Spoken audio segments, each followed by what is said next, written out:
Good evening. Welcome to Inside City Hall for Thursday, December 4th, 2025. I'm Errol Lewis, and we begin tonight with some breaking news. According to multiple reports, a grand jury has declined to re-indict State Attorney General Leticia James on mortgage fraud charges. That comes 10 days after a federal judge threw out initial charges against the Attorney General. Ms. James was initially charged in October by the U.S. attorney installed by the Trump administration, replacing a previous prosecutor who resigned under pressure to bring criminal charges against James Comey and Leticia James. Leticia James denies any wrongdoing and accuses the administration of using the justice system to seek revenge against Trump's political opponents. Meanwhile, in March of last year, a 12-year-old Queens man was shot and killed by police in an incident that sparked outrage from some corners of the city. Today, the state attorney general announced that she will not be seeking criminal charges, that is, against the officers in that case.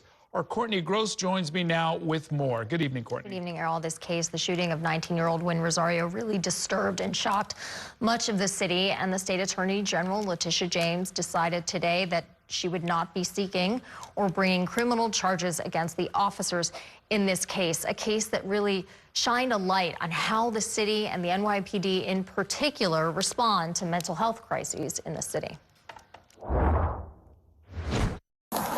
He's having an episode. It happened in less than 3 minutes.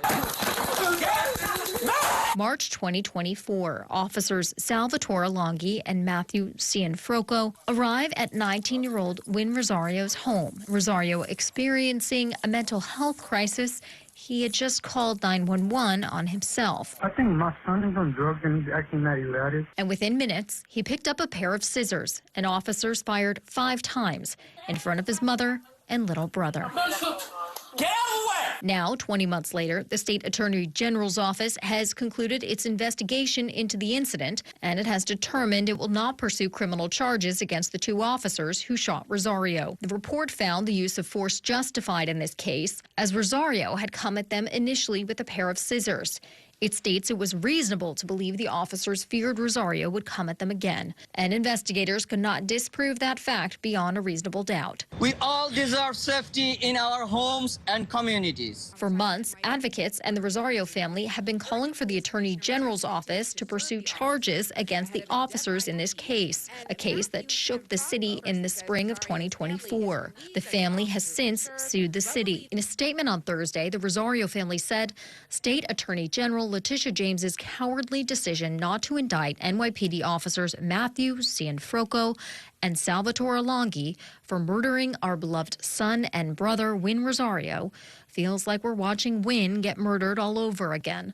The NYPD should not be engaging with people experiencing a mental health episode. Advocates had similar reactions. We are absolutely horrified and disgusted with how the Attorney General has chose not to indict the officers. This whole board is someone which read the cases, looks at the investigative reports and all this, and they make a conscious decision about any case, Rozario case or any other case. In September, the city's Police Oversight Board, the Civilian Complaint Review Board, substantiated misconduct charges against the officers for improper use of force and abuse of authority. They are headed to a departmental disciplinary trial. In the Attorney General's report on Wednesday, the office recommends the city increase its mental health response teams, known as Be Heard. Mayor-elect Zoran Mondani has pledged to remove the NYPD from mental health calls. And we did reach out to the mayor-elect to determine what his reaction was to today's decision, and we did get this statement from him. We can pull it up here. It says, Win Rozario's death was a senseless tragedy that brought pain to so many New Yorkers, most of all his loved ones. The NYPD is holding a disciplinary trial for the 2 officers involved, which is the correct course of action, and I closely await its outcome. What today's decision does not change is our obligation to do everything in our power to ensure this does not happen again, our commitment to delivering the social services New Yorkers deserve, and our investment to both genuine public safety and justice for all. We should also note, Errol, that we did receive a statement from the police officers union, the PBA. They said they are grateful for the Attorney General's decision today, that these police officers were placed in a quote, incredibly difficult situation and forced to make a split-second decision. And they hope the NYPD's review of this case will continue to follow the facts and the law. Doesn't the patrol guide call for officers in a situation like that to request mental health treatment or personnel? It's not a requirement according to the patrol guide. The way that things operate now is when you are dealing with someone who is in mental health distress, you're supposed to isolate and detain the person and really try to separate themselves from the rest of the people involved, especially in this case, obviously separate Win Rozario from his mother and his little brother in this scenario, which is not exactly what happened. I think the attorneys for the lawyers or the PBA in this case would say that and the police department itself after it happened would say that the events in this situation were unfolding so rapidly it was difficult potentially to do that. We should note that there is something called de-escalation training that the NYPD officers are all required to do, and that is to try to calm things down, slow things down, try to talk to people in mental health distress. And in both of these cases, the officers had received that training. Okay, thanks very much, Courtney. Mayor-elect Mamdani today was serving hot cocoa and answers to reporters' questions at an event to push his housing agenda before taking office. The transition with current Mayor Eric Adams was a hot topic on this chilly day. Our Dan Rivley was there, and he joins us now with the latest. Good evening, Dan. Good evening, Errol. Hot cocoa, frozen rents, get it? So Mayor Mamdani was handing out the hot chocolate and using that to promote the core part of his campaign, which is freezing rent on stabilized units. And then he took questions from reporters, and it focused on the transition and his reaction to actions from Mayor Adams in his final days in office. The cocoa was hot. The rent frozen if Mayor-elect Mamdani gets his way. And his relationship with Mayor Eric Adams, cool, responding to 2 new executive orders from Mayor Adams in opposition to Mamdani's politics against Israel's government. The mayor is free to issue as many executive orders as he'd like with the less than 30 days that he has in office, and then we will be taking a look at every single one once we actually enter into City Hall. Mamdani was unaffected by reports that Mayor Adams is considering appointments to the Rent Guidelines Board to head off a rent freeze for stabilized apartments. And Mamdani said he never asked the mayor about it during their private face-to-face meeting earlier this week. We did not have that conversation. I am continuing to be confident, however, of our ability to fulfill the promise we've made to freeze the rent for more than 2 million rent-stabilized tenants. Mayor Adams on Staten Island dismissed any suggestion he's trying to sandbag Mamdani, reminding reporters he's still the mayor. I follow the rules of the charter, and the rules of the charter states, Eric, you're the mayor until December 31st. Adams also defended the 2 new executive orders. One prohibiting discrimination against Israelis and Israeli companies in city contracting, and NYPD protocol for protests outside of houses of worship after this vitriolic protest near the steps of a Manhattan synagogue last month. What happened a few weeks ago was despicable, and it should not happen. Then there is Mayor Adams' funding for 5,000 new police officers, thousands more than Mamdani wants to hire or thinks is even feasible to hire. When asked whether he felt Adams was sandbagging him, I'll let the mayor speak for himself. Yes. New York One asked whether he'd direct the NYPD to maintain order during protests of ICE operations. This one from Canal Street saw demonstrators arrested for disrupting a federal operation. I think the NYPD's job is to keep order, but it's not to assist immigration agents in the work that they are doing. Another policy from Mayor Adams, Mayor-elect Mamdani plans to spike homeless sweeps. That was the directive from Mayor Adams for city workers to take down homeless encampments to keep them from popping up on sidewalks and in parks. Errol? So, yeah, when it comes to these executive orders, they don't really have the force of law. The subsequent mayor could just kind of undo them. It's really just kind of a preference that the mayor is instructing his agencies to follow. I think you have it exactly right. It instructs the agencies to do that. Now, there are rules and laws against discriminating against people in companies seeking city contracts on the basis of national origin. So, of course, Israel would be covered there. But as far as making your agencies adopt that as a formal rule through these executive orders, sure, yes, Mamdani could undo it, and anyone who feels they're being discriminated against, they can take it up in court. So, yes, Mayor-elect Mamdani did not explicitly say he will rip them up as soon as he gets into City Hall, but he definitely says he's going to review whatever Mayor Adams had done. Okay, thanks very much, Dan. We're going to take a short break now, and when we come back, Brooklyn Borough President Antonio Reynoso has announced a run for Congress next year, trying to succeed Congresswoman Nydia Velázquez. We'll take a closer look at that. Also tonight, we will bring you a report about the ongoing scrutiny of a boat strike in the Caribbean. Stay with us.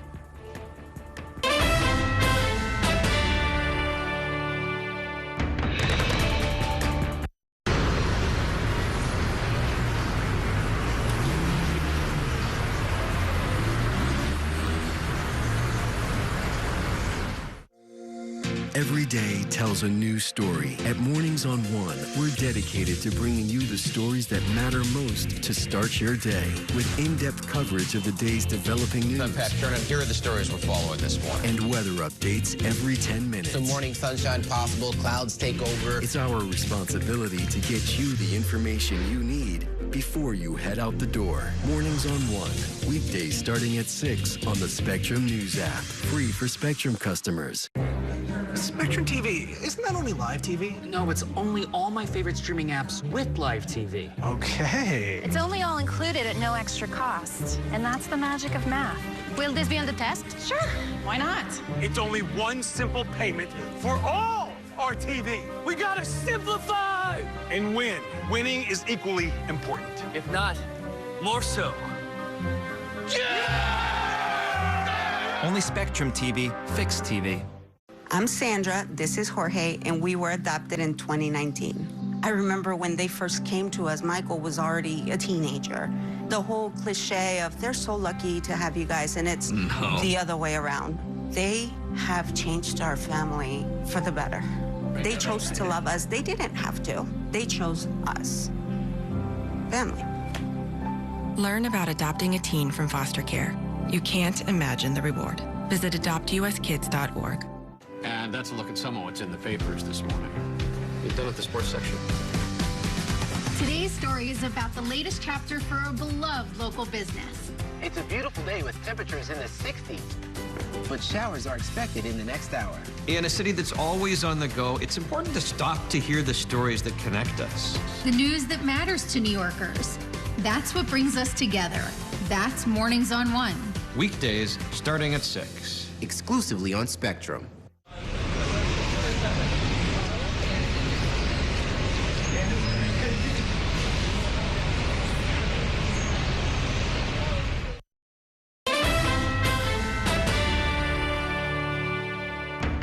Welcome back to Inside City Hall. With less than a month to go before their terms expire, the bad blood between Mayor Adams and the City Council continued today, with lawmakers overriding 4 of the mayor's vetoes on different topics. Our Kelly Mena joins us now to break down the votes. Good evening, Kelly. Good evening, Errol. And this is not new between the mayor and the City Council. Those vetoes coming as expected a couple of weeks after the mayor tried to reject them.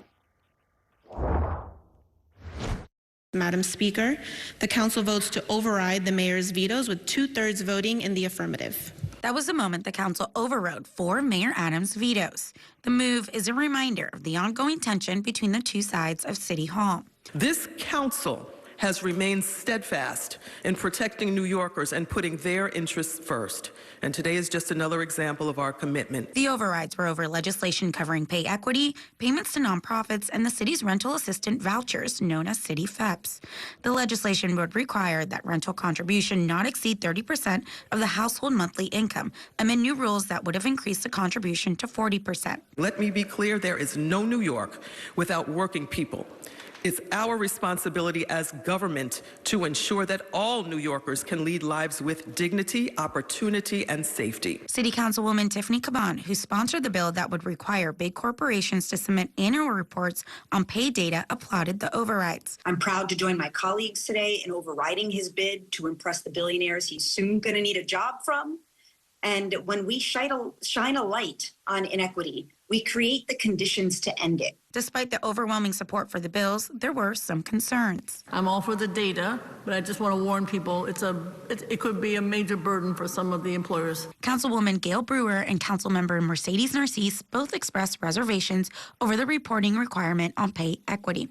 The Adams administration has maintained that the bills are a burden and not a boost for the city. In a statement, First Deputy Mayor Randy Mastro said, "These 4 bills are nothing but an attempt by the City Council to undermine any future mayor's authority, burden businesses with unenforceable requirements, and encroach upon the state's jurisdiction around social services.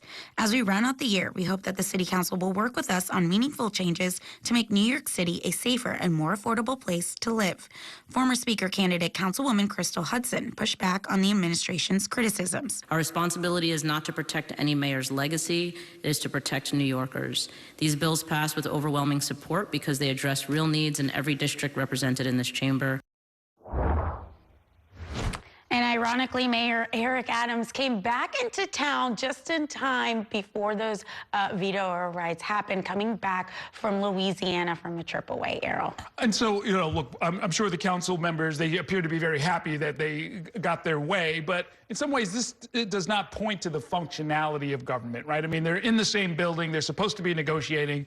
It's really not supposed to come to this often. That's not what we've seen in prior administrations. Yeah, Errol. I mean, for the city council and the mayor, this has really been emblematic of their relationship, these constant veto overrides. This is the one, this stated meeting has had the most veto overrides in one, but we've had one where there was 3, where there was 1, where there was 2. I'd say almost a dozen in this last 4 years between Adams and this really progressive council. They haven't been able to agree on very much, and when it comes to disagreements, it leads to this ultimate showdown between both sides of City Hall. One side calling the other side trying to take over their power, and the city council accusing the other side of the same thing. I think for many people going into this new administration and a new city council speaker, they're hoping to see more collaboration than dissent. As far as you can tell, were there any last-minute attempts to basically move past the override, meaning calls to certain members, try to get 4 or 5 to maybe flip their votes? No, I don't think it was in this case. These bills passed originally a couple of weeks ago with a veto-proof majority. So if there was a moment to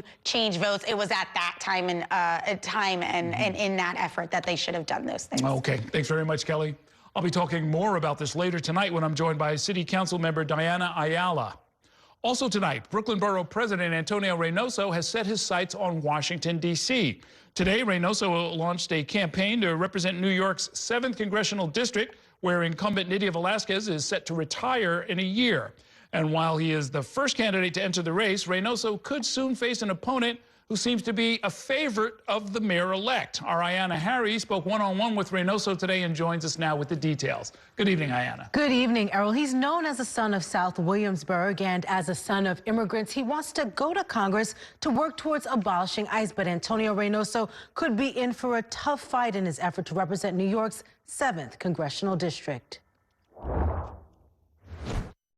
I stand before you being able to run for Congress because of what the United States did for my family. And I want to be able to pay that forward. The son of Dominican immigrants and a native of South Williamsburg, Antonio Reynoso was hoping to go from Brooklyn Borough Hall to the halls of Congress. The borough president is the first candidate to enter the race for New York's 7th Congressional District, with longtime Representative Nydia Velázquez retiring at the end of her term. I'm a deeply progressive elected official, and I consider myself a reformer. Reynoso's running with a clear vision of what he hopes to accomplish in Washington, from tackling the affordable housing crisis to addressing immigration enforcement. Abolish ICE and make sure that that's not something that is representative of this country. As Brooklyn Borough President, Reynoso fought to keep child care centers open and allocated $45 million to address maternal health disparities at public hospitals in Brooklyn. Black women were dying at a much larger rate than white women while giving birth, and we wanted to change that. I did note with great interest that he decided to jump in the race. While House Minority Leader Hakeem Jeffries told Spectrum News he might not make an endorsement in the race, he still praised Reynoso Thursday, calling him a well-respected public servant. New York's 7th Congressional District stretches from Long Island City and Queens to Bushwick, Brooklyn. Hofstra University's Larry Levy believes this race could be seen as a measure of which direction city Democrats are headed in. It's also going to be progressive versus progressives. You know, there are Democratic socialists, and then there are just Democratic progressives, and they're not always on the same page. Reynoso isn't the only Democrat eyeing a run for New York 7. New York One sources confirm Queens Assembly member Claire Valdez is weighing whether to enter the race. Valdez is a member of the Democratic Socialists of America, as is Mayor-elect Zohran Mamdani. Asked about the race Thursday, Mamdani spoke highly of Valdez, but stopped short of making an endorsement. I think Assemblymember Valdez is someone who's been an incredible public servant. And Reynoso told us he has met with DSA leaders, and he is optimistic. He's hopeful that he will be able to garner their support, Errol. So, yeah, it's a big sprawling district, and it's only been represented by one person for, you know, really a generation at this point. So it's not clear, but do we know if Nydia Velázquez has a favorite in this race? We do not know that. Nydia Velázquez is really known as someone who has mentored several younger elected officials, including Antonio Reynoso. So it's unclear if she will go with one of those mentees or if she might perhaps feel torn because she's played such a pivotal role in so many of these young elected officials' careers so far. Yeah, and it's going to be kind of a free-for-all because it's an open seat and this only happens once a generation. We've seen this in some other districts. There'll probably be a lot more people getting into the race, I imagine. Yeah, we mentioned Claire Valdez, also Councilmember Tiffany Caban. She's another name that's been floated and that I've been hearing from different sources as someone who could be weighing this race. But as you mentioned, this is an incredibly diverse district. So we could see lawmakers and interested people jump in from Queens as well as from Brooklyn. Okay, thanks very much, Diana. We are going to take a break now, and when we come back, Governor Kathy Hochul has until the end of the year to decide if she will sign or veto a proposed law that would make physician-assisted suicide legal in New York. We'll bring you a report in 2 minutes. Stay with us.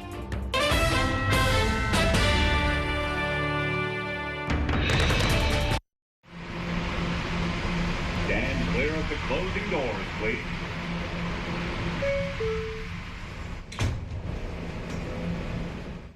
At Spectrum News, we're committed to strengthening the fabric of local communities through our reporting, with stories that inspire and news that matters on your smart TV and connected devices, streaming live 24/7, plus on-demand weather forecasts to help you stay prepared.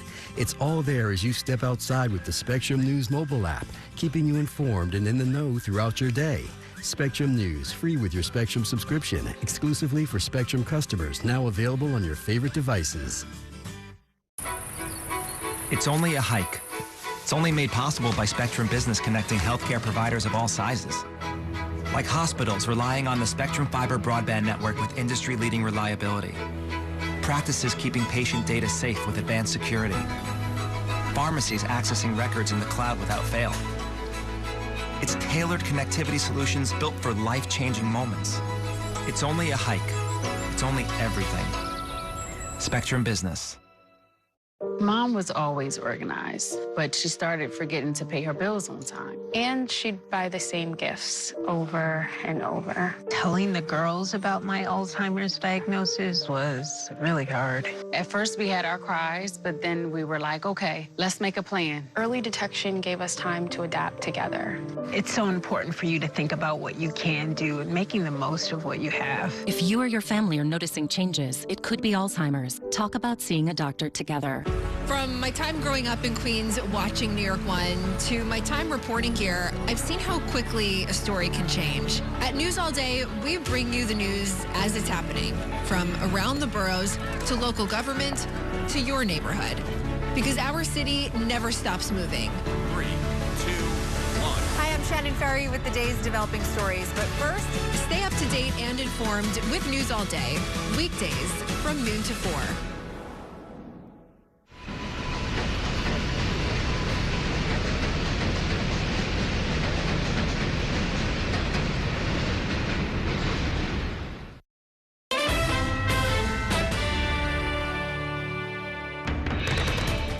Welcome back to Inside City Hall. Before the clock strikes midnight on December 31st, Governor Kathy Hochul must decide if she will sign or veto a proposed law that would make physician-assisted suicide legal in New York.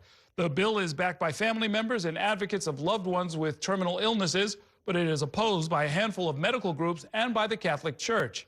Tonight, a group of opponents hosted a candlelight vigil outside the governor's Manhattan office to bring awareness to the legislation. Our State House reporter Bernadette Hogan has more in this report. Of many unsigned bills waiting for Governor Kathy Hochul's signature of denial or approval, one measure could legalize physician-assisted suicide in New York. This is a very challenging moral question for individuals. Now, Hochul is considering editing the bill that passed quietly last spring by the state legislature. Details confirmed by New York One include requiring terminally ill patients to videotape themselves asking for the life-ending prescriptions, mandate a psychiatric evaluation, and ensure it's only available to New York State residents. I'm not discussing bills that are still being negotiated. Backed by the State Bar Association, and Corinne Carey from the advocacy group Compassion and Choices, who said in a statement she's against any changes, adding, quote, New Yorkers should not be forced to suffer needlessly at the end of their lives. We remain confident that we can reach language that honors compassion, protects bodily autonomy, and reflects the strongest evidence available. New Yorkers deserve nothing less. That is why I've taken the time and am treating this very seriously, because I know there's very heartfelt, strong emotions on both sides of the debate. If signed into law, mentally competent, terminally ill adults with 6 months or less to live could request the medication.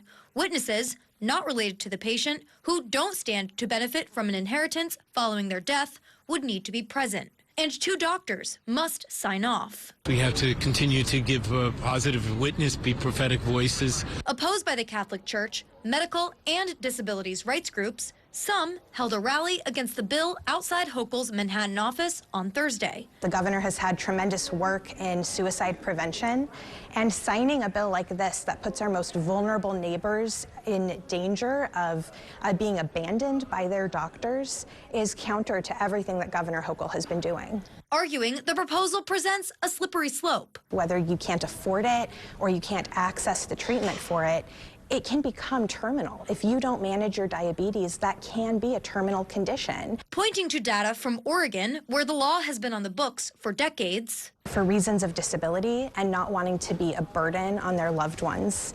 For able-bodied people going into their doctor and saying they feel like a burden, they would receive appropriate mental health interventions. If Hochul approves the bill, New York would join 11 other states and Washington, D.C. That was State House reporter Bernadette Hogan reporting for us tonight. It is time for a break. Coming up, I'll speak with City Council Deputy Speaker Diana Ayala about how and why the City Council pushed through 4 bills today that had been vetoed by Mayor Eric Adams. Stay with us.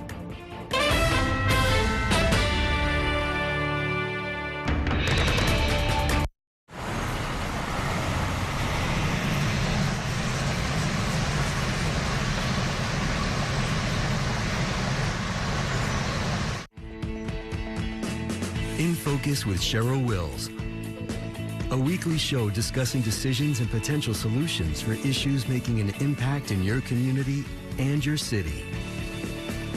If it's important to New Yorkers, then it's being talked about here.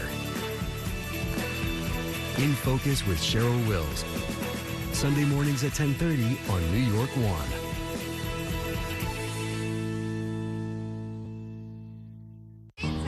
It's only a slice. It's only made possible by Spectrum, connecting businesses of all sizes, like small businesses, instantly serving up orders and inventory on the Spectrum fiber broadband network, and factories, seamlessly connecting to farmers in the field with tailored solutions that always deliver. It's only a slice. It's only everything. Get your business free fiber-powered internet forever. Call to find out how. I'm Chris Jakimick. I served in the United States Air Force and I deployed 3 times.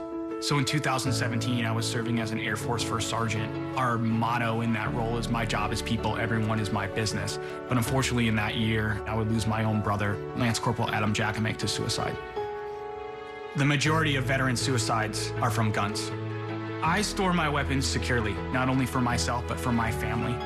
My service never stops. At Spectrum Noticias, we recognize that our New York City community is vibrant and diverse. Spectrum Noticias delivers balanced coverage of the stories that matter in our communities and across the country. Our journalists are based in the neighborhoods we cover, ensuring you get in-depth reporting on what's happening in the places we call home. So join us at Spectrum Noticias. We're always on, always there for you. Now available on your TV. Check your local listings. Also available on the Spectrum News app.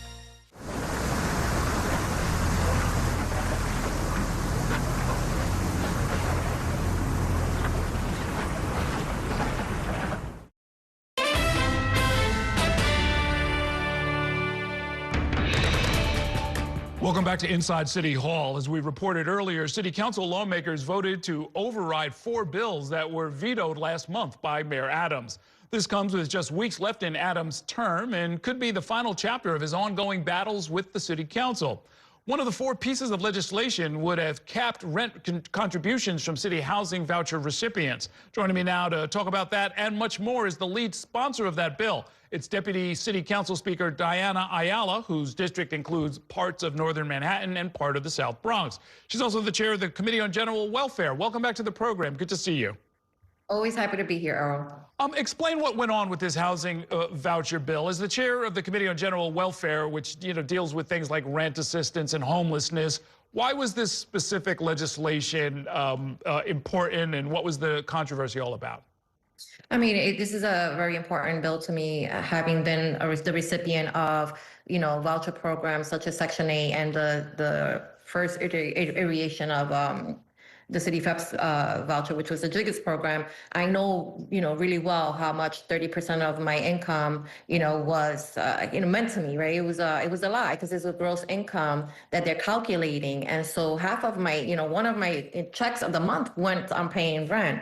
Increasing that, from 30%, that was 30%. So increasing that to 40 was going to really create a financial burden for families that are already strapped, because we're talking about some of, the most low income families that qualify for the voucher to begin with. So what we're saying is, like, this policy change doesn't make sense. It's going to put people back in shelter. Let's keep it at the 30%. The administration said no. So we legislated it. So now it's capped, and they are not able to, consider the 40%, moving forward, which is a good thing for New Yorkers that are, really strapped for cash these days. Where was that coming from? Was that from OMB? Was it from social services? Who in the administration, as far as you can tell, was pushing for this change to require people to give up 40% of their income as a way, before, I guess, giving them the voucher?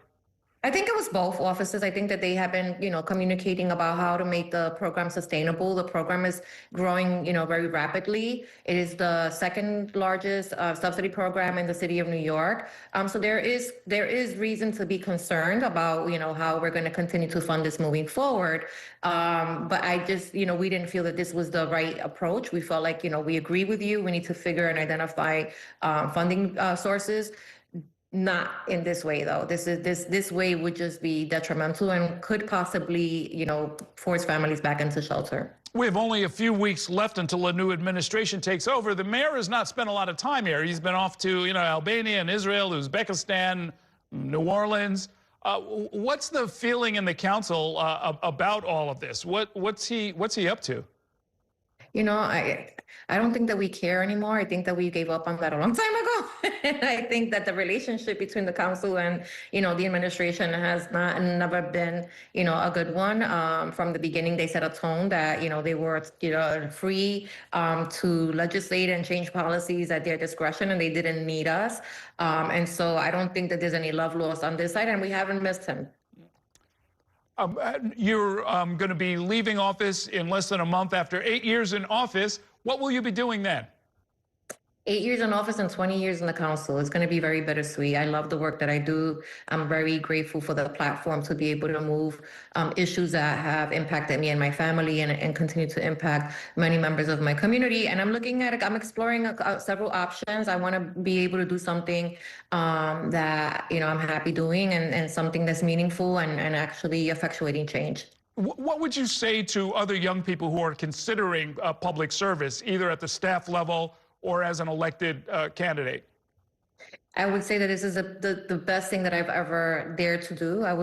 Every step of the way I have been afraid of government, of being able to put myself out there. But I think that, again, these lived experiences have have served, I think, the people in my community and in other communities citywide well, because they had a representative voice that actually understood the issues from the inside and understood the nuances that, contribute towards us not being able to fully help families when we have the tools to do so. Your chief of staff, Elsie Encarnacion, is going to replace you on January 1st. She got elected.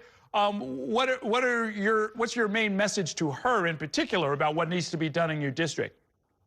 I mean, the good thing about the chief of staff running and winning is that she's already up to date with all of the issues. She knows all of the people. She has been a part of all of those discussions, funding related, legislative conversations. So I think that, that's an advantage to the community because she'll hit the ground running. But my advice is always make it your own, right? Because I legislate and I do things my way based on my experiences. And I'm sure that she, will have the opportunity to do the same. And I want her to have that freedom, without the shadow of, the deputy speaker or the former speaker, shining a cast over her tenure in the city council. Okay. It is looking like the next speaker of the council will be Julie Menon. We had some reporting that down at Somos, you were suggesting that you'd had a conflict with her back when you both ran for speaker in the past. Can you talk a little bit about that? What was going on there, and do you think she'll make a good speaker? I'll answer the last question first. I believe that she will make a good speaker. I don't think that she's unable or unqualified to do the job. My issue, and I thought that it was important that that other members understood, was that character is also important. And I was very hurt and offended by comments that have been made about whether or not I was competent enough to be able to lead this body. I find it ironic because here we are, 4 years later, and I'm the deputy speaker of the city council, and I have been sitting in the same rooms, making the same decisions, sometimes, more so, right, than some of my colleagues. And so I think that it's important that we also consider, right, a person's moral compass before we're making these decisions, because these are people that are going to potentially represent, millions of folks. And many of them look like me, and many of them come from communities like mine, and they sound like me. And we may not have gotten here in the same way, but we're still here, right? And so we should be supporting each other and, not using zip codes, right, to make the distinction between good and bad and, smart and not. And I guess in our last minute, what would be your advice to the incoming mayoral administration as it takes shape? Yeah, I would say that they need to listen to New Yorkers. They need to continue to listen to the voice of the people that are impacted by our policies and our funding priorities. There are a lot of outside voices that, get involved in the politics of City Hall. And they think that there's a space and a place for all of those folks as well. But primarily, we're here to serve the people. Okay. Well, you've had quite a career. We've always enjoyed talking with you. You were one of the people who, if you didn't make history, you certainly were close to unique in having at one time been homeless and then sort of risen to the heights of power in guiding the city forward. And we're going to miss your voice. Do stay in touch with us. Let us know whatever your next chapter holds. Will do. Thank you so much, Errol. Okay.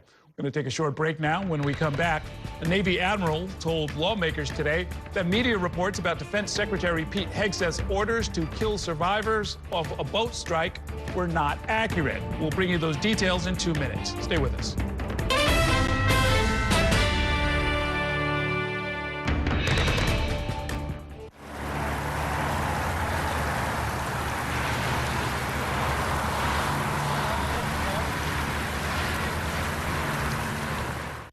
After 30 years of forecasting for New York, I've learned it takes a dedicated team to cover all the weather our city has to offer. I'm so honored to be a meteorologist here at New York One because as a Brooklyn kid, this is the station that I grew up watching. Morning, noon, or night, our team is here to bring you accurate forecasts you can count on, from severe weather updates to our weather on the ones. Watch the New York One weather experts on your TV and on the go with the Spectrum News app. Your entertainment the way you want it. With Spectrum TV, all these streaming apps are included at no extra cost. So you can watch anything. Movies, series, sports, reality, news. Here's a look at today's top stories. Exclusive originals. We await your orders. And even more of your favorites with live TV. Stream across your devices and enjoy anywhere. See you later. Get it all with Spectrum TV. I'm an ex-drug dealer, and I'll be your sub today.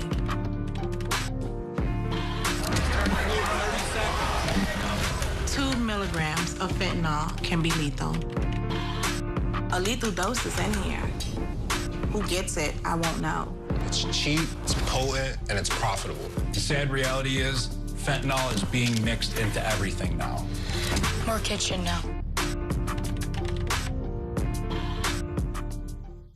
My father was a New York City firefighter. My mission, like his, is to serve New Yorkers in a city that doesn't stop when the sun goes down. Being with New York One since the beginning, I'm now honored to join you even earlier each weeknight. Starting at 8 with New York Tonight, we'll explore the latest news developments, followed by New York One at 10 to wrap up your day. So join me each weeknight starting at 8 right here on New York One.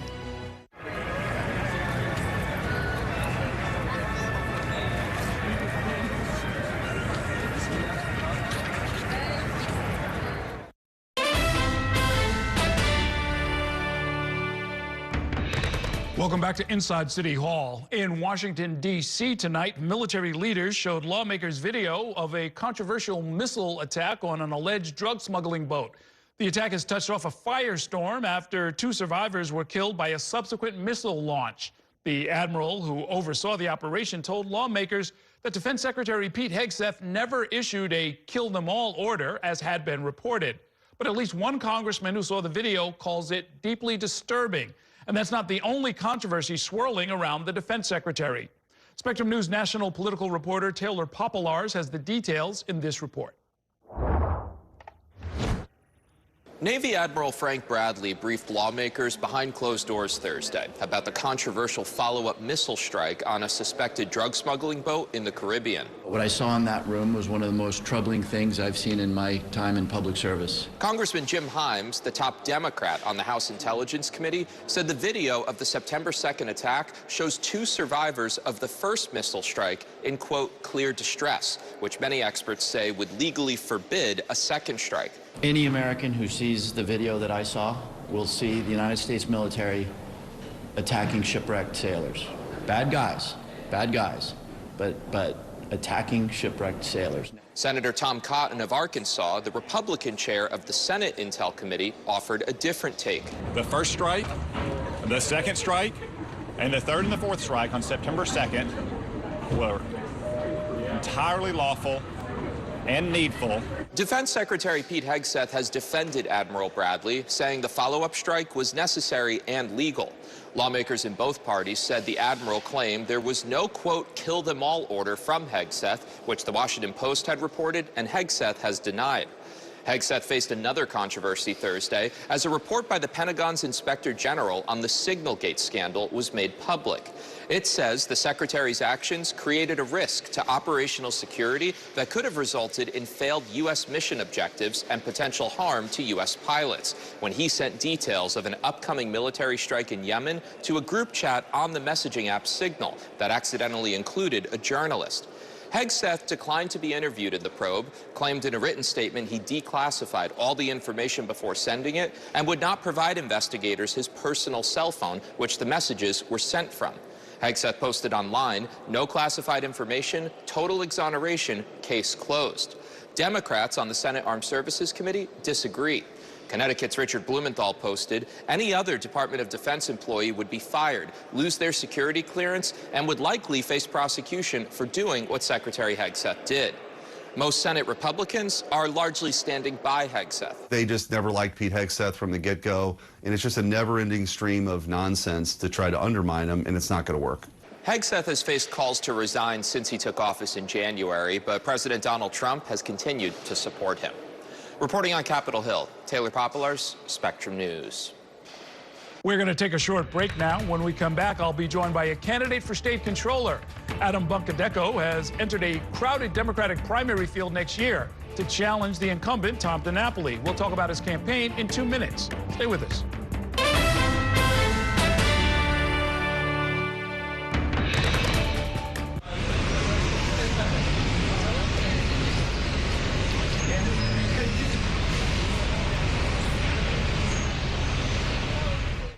Here's the deal.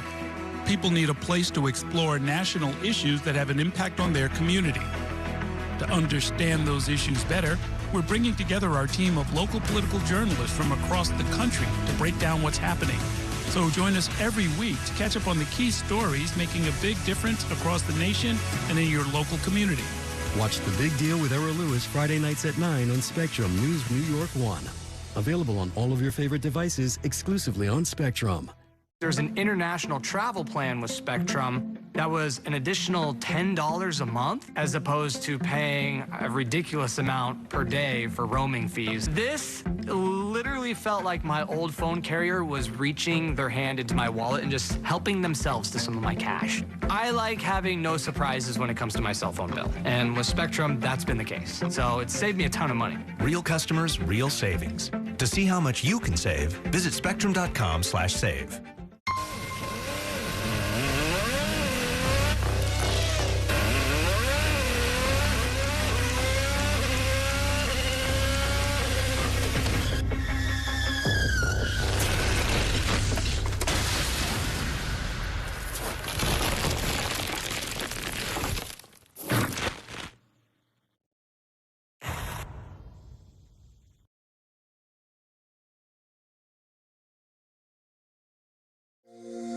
Every day tells a new story. At Mornings on One, we're dedicated to bringing you the stories that matter most to start your day with in-depth coverage of the day's developing news. I'm Pat Kernan. Here are the stories we're following this morning. And weather updates every 10 minutes. Some morning sunshine possible, clouds take over. It's our responsibility to get you the information you need before you head out the door. Mornings on One, weekdays starting at 6 on the Spectrum News app. Free for Spectrum customers.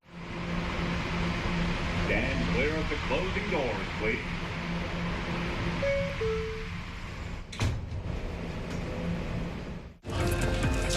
My time at New York 1 has shown me that in the city that never sleeps, the news never stops.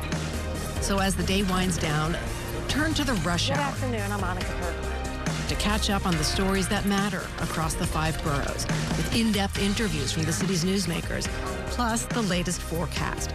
Catching you up with today, preparing you for tomorrow. Right here on The Rush Hour. Weekdays from 4 to 7 p.m.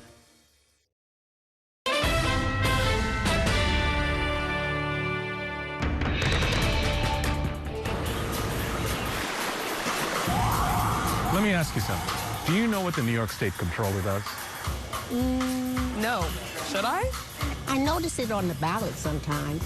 It's important, right? Sounds like you're doing some money. I want money. Yes, that's all true, but there's more than that. The Comptroller oversees our money. $254 billion state budget, one of the largest pension funds in the world, part watchdog, part investor. More important, this office decides how public dollars move across New York and beyond. Welcome back to Inside City Hall. That was a portion of Adem Bunkeddeko's campaign ad as he seeks to unseat State Controller Tom DiNapoli, who's been State Controller since 2007. Next year, DiNapoli faces an increasingly crowded Democratic primary field after a relatively challenge-free 18-year tenure. My next guest is one of those challengers. Adem Bunkeddeko is a former 2-time congressional candidate and a former nonprofit organization leader who is hoping to challenge DiNapoli next year. Welcome to the program. Good to see you. It's good to be back. Let's catch everybody up. What have you been doing over the last few years? You were the CEO of Coro New York, which is a leadership training organization. Yeah, I was. Through the pandemic, leading the organization through some interesting challenges, but helping to expand our programming to a broader set of leaders. And afterward, you know, part of the reason why I'm even deciding to run is, you know, I had a sick father. My dad has Alzheimer's, and we don't come from a rich family, and all of us had to chip in and help out my mom and my sisters. All of us sort of band together. And so part of the reason why I'm running for comptroller is largely around, as you noted, an idea around a trust fund for the children of the state of New York. Definitely, definitely want to get into that. Sure.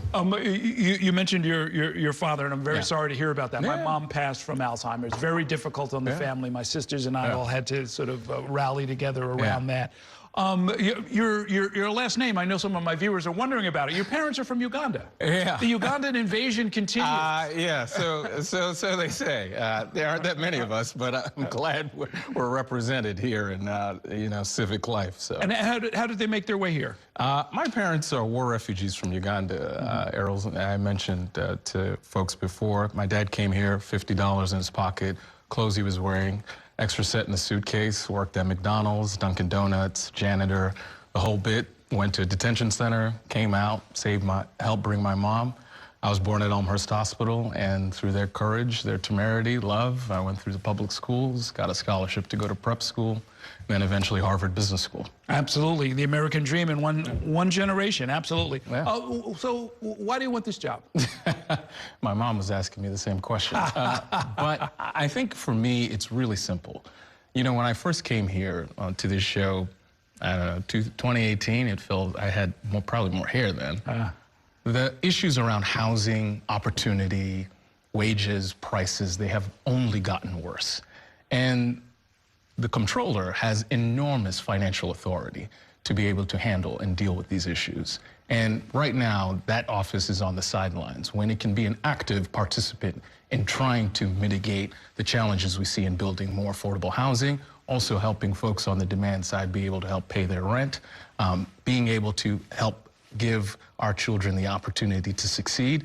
There's a ton of things that this office can do per the state constitution, and I think we need to be able to do that, and that's why I'm running. Okay, we'll get to some of the traditional functions of the job in just a minute, but you do have this idea of a seat account for children born in New York. Yeah. Explain how that would work. It reminds me of what we've heard about baby bonds and now this new thing that President Trump is talking about, which sounds similar in some ways. Yeah, I think the concept is effectively, look, at the day you're born, do we give you a seed account? At least in my concept is the trust fund would enable us to invest in our children the day they're born.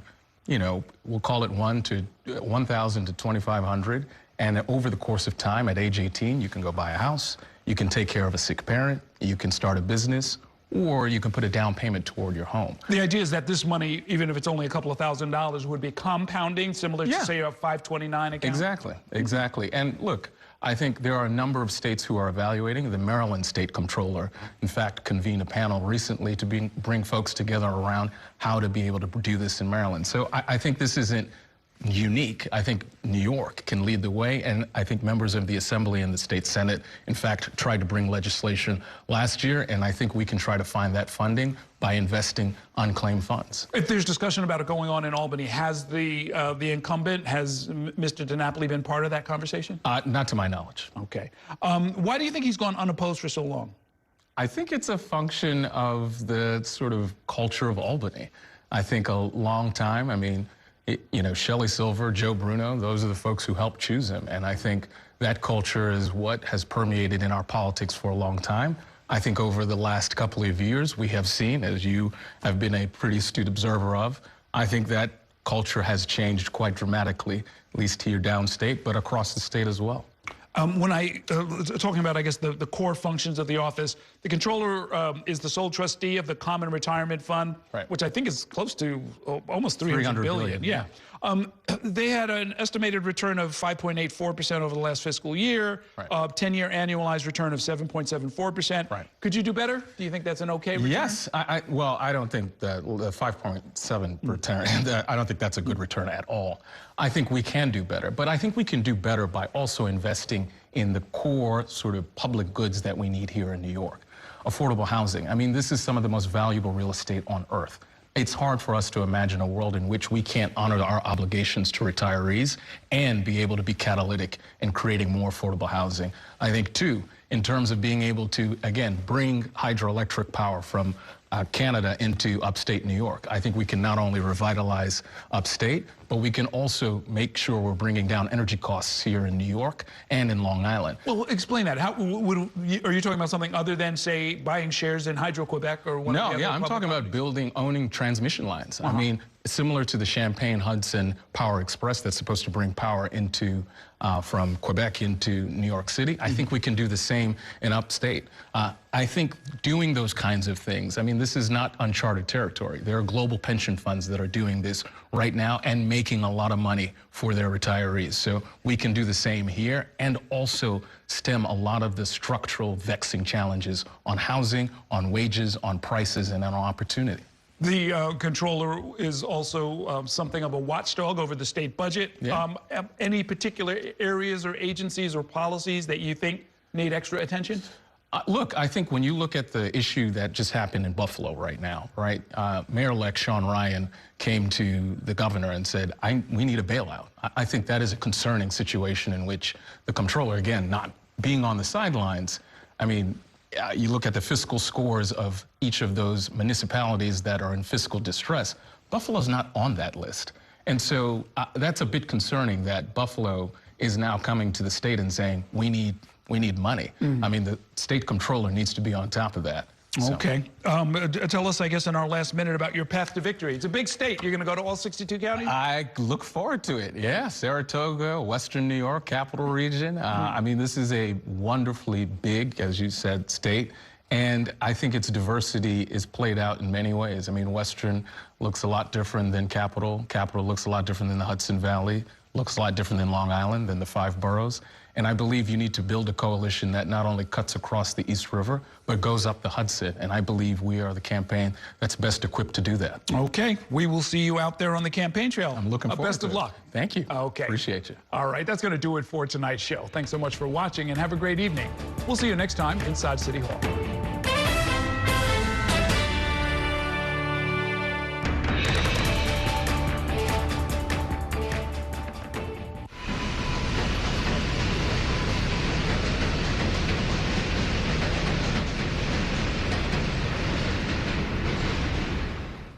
That's a look at some of what's in the papers this morning.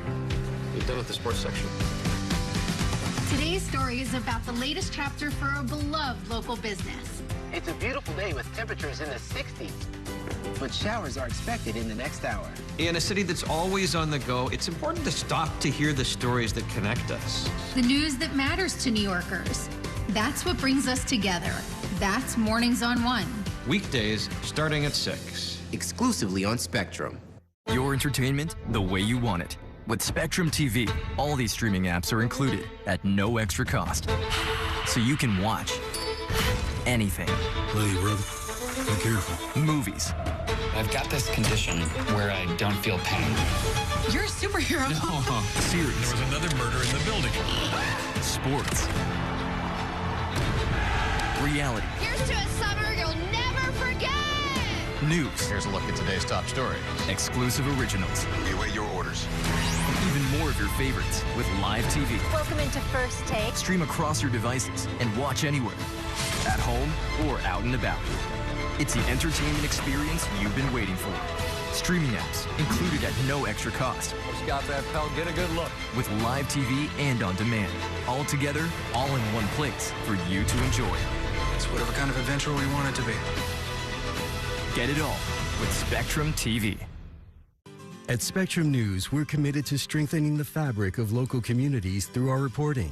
With stories that inspire and news that matters on your smart TV and connected devices. Streaming live 24/7, plus on-demand weather forecast to help you stay prepared.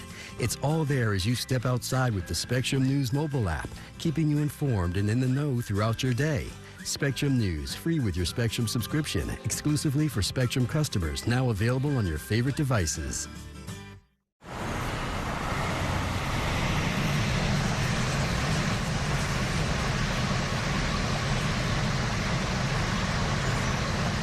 At Spectrum News, we're committed to strengthening the fabric of local communities through our reporting. With stories that inspire and news that matters on your smart TV and connected devices. Streaming live 24/7, plus on-demand weather forecast to help you stay prepared.